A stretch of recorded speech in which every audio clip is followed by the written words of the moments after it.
ये कहानी एक छोटे से गांव की दो पात्रों की है। अमीर और गरीब दोनों ही ठंड के मौसम में शॉपिंग करने जा रहे थे, लेकिन उनकी शॉपिंग के तरीके बहुत अलग थे।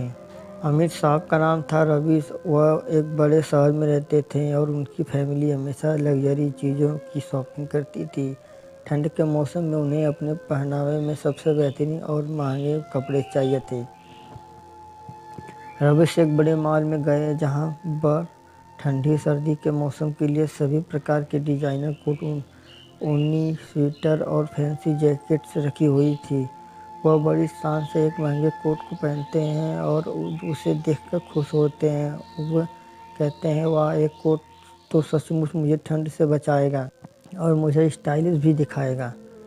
वह एक बाद एक महंगी चीज़ें खरीदते गए, जैसे ही नया स्वेटर, एक नया टॉप और चमचमाती दस्ताने। उनका पूरा बैग भगे महंगे ब्रांड से भरा था।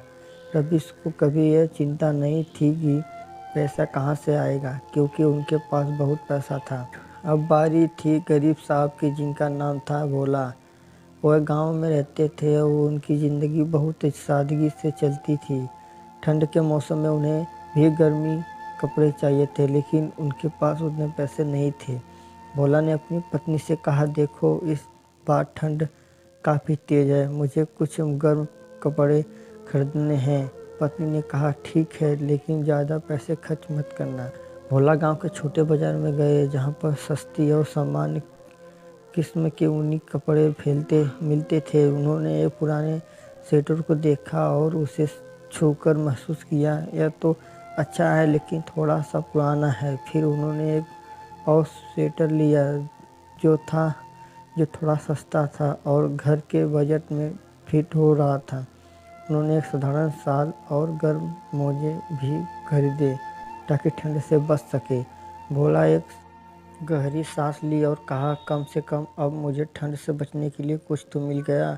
रवीश और भोला की शॉपिंग बहुत अलग थी, लेकिन दोनों का मकसद एक ही था, ठंड से बचना। रवीश ने जहां महंगी चीज़ों का चुनाव किया था, वहीं भोला ने सादगी से काम चलाने की सोची थी। दोनों ही खुश थे, लेकिन उनके शॉपिंग के तरीके और जीवन शैली में ज़बरदस्त अंतर था।